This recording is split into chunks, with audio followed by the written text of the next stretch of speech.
Few places in history have carried as much weight as a tomb in Jerusalem, a tomb said to have held the body of Jesus of Nazareth. From that empty space flowed a faith that transformed the world. But nearly 2,000 years later, one question remains. Where was it? Today, two sites stand as leading contenders. Deep within the bustling old city, pilgrims gather at the Church of the Holy Sepulchre, a sprawling shrine revered for centuries as the place of Jesus' burial and resurrection. Meanwhile, just beyond the ancient walls, a quieter site draws the faithful, the Garden Tomb, a rock-hewn chamber discovered in the 19th century that some believe better fits the biblical description. But which site, if either, holds the truth? This is not a story of declaring one answer, but of examining the evidence, the stones, the history, and the testimonies of ancient Jerusalem.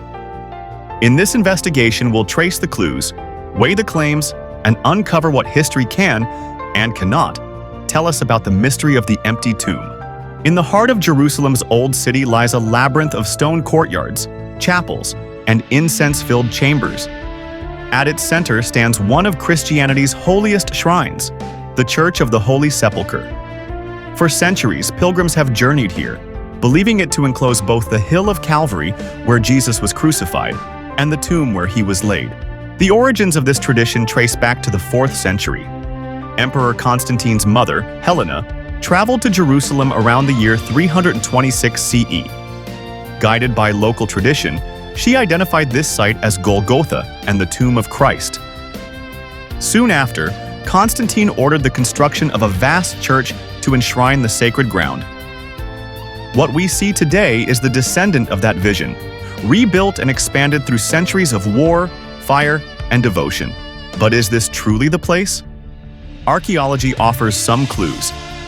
Excavations beneath the church reveal a network of ancient rock-cut tombs, dating back to the 1st century, the time of Jesus. The site, once outside the walls of ancient Jerusalem, matches the biblical requirement for Jesus' burial, a new tomb near the place of crucifixion, located outside the city gate. Yet questions remain. Was Helena's discovery shaped more by faith and imperial politics than by reliable memory? After 300 years, could locals truly recall the exact site? The Church of the Holy Sepulchre is both venerated and debated, a place where history, faith, and tradition converge. Just outside the walls of Jerusalem's old city, amid quiet gardens and pathways lined with flowers, lies another contender for the site of Jesus' tomb. Known as the Garden Tomb, this rock-hewn chamber was uncovered in 1867 and quickly drew interest for its striking resemblance to the biblical description of the burial place.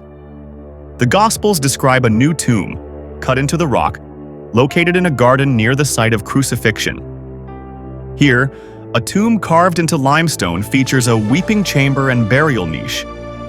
Its setting, beside a rocky escarpment some identify as Golgotha, or the place of the skull, seemed to many to fit the biblical narrative perfectly. Yet archaeologists date this tomb much earlier, likely to the 8th or 7th century BCE, long before the time of Jesus. By the 1st century, such tombs were already old and unlikely to have been described as new. This raises doubts. Could the Garden Tomb really have been the burial site of Christ? Or has its appeal been shaped more by atmosphere and Protestant tradition than by history? For many visitors, the Garden Tomb offers something the crowded and ornate Holy Sepulchre cannot: simplicity. It feels authentic, intimate, and peaceful, a setting that stirs the imagination. Whether or not it is the true tomb, it continues to inspire faith, devotion, and hope. Two sites, two stories, and still, one great mystery. The Church of the Holy Sepulchre carries the weight of history and tradition. The Garden Tomb offers simplicity and atmosphere, yet neither can provide absolute proof. The truth of the empty tomb may remain hidden, just beyond our reach. But perhaps the greatest significance of the empty tomb is not found in stone walls or archaeological debates. It lies in the claim that the tomb was empty, that death itself had been defeated. That belief sparked a movement that shaped nations, inspired art and music, and still transforms lives today. History may leave us with questions, but faith continues to find meaning. The mystery of the empty tomb is more than an argument over place. It is a story that still echoes across centuries. If you've been stirred by this journey, don't let it end here. Explore more with us in the Truth or Myth series as we uncover the evidence, the mysteries, and the stories that shaped our world. Subscribe, share, and join the conversation, because history still speaks. The only question is, are we listening?